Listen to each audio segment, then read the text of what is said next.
Because my mom, when my dad left, she was thinking about killing all the five of us. But God spoke to her and said, who are you serving, God or man? And from that day forth, she kept her eyes focused on God.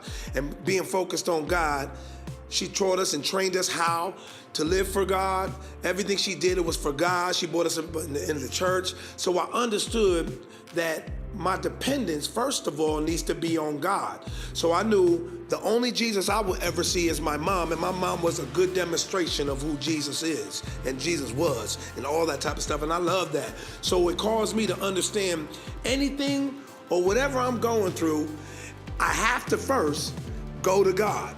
And that, to me, that was the start of my independence. But then all of a sudden, in that independence, you start to join groups, and I was part of a group called DOC. And I learned that even when you're in a group, everybody has to have the same mind and the same vision. Because if you don't, that's part of independence too, is just being one accord. And we wasn't on one accord all the way throughout, even though we was a group. So finally, God let me be on my own. And it was hard to find that, because when you're used to being around people all the time, it's hard to have independence. But then all of a sudden, God did something supernatural to where I had no choice to be independent. So I had to learn to do this thing by myself. And being by yourself, man, it's phenomenal. It really is phenomenal, because you learn to trust God more, and you learn to do more things that honor God. And it's like, man, God, I'm not gonna move without you.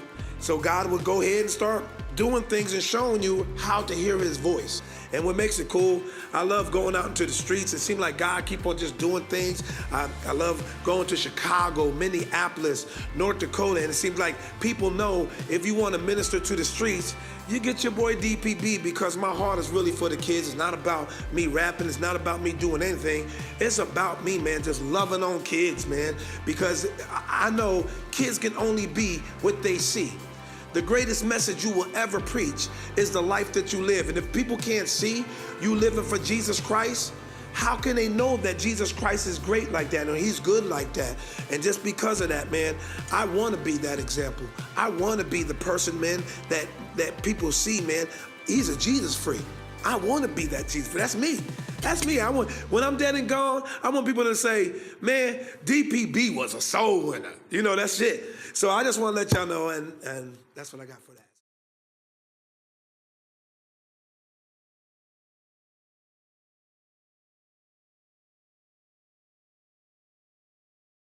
Keep it up, y'all! I'm a Jesus freak, stand up. I'm a Jesus freak. I'm a Jesus freak. I'm a Jesus freak. I'm a Jesus freak. Where are the Jesus freaks? Where are the Jesus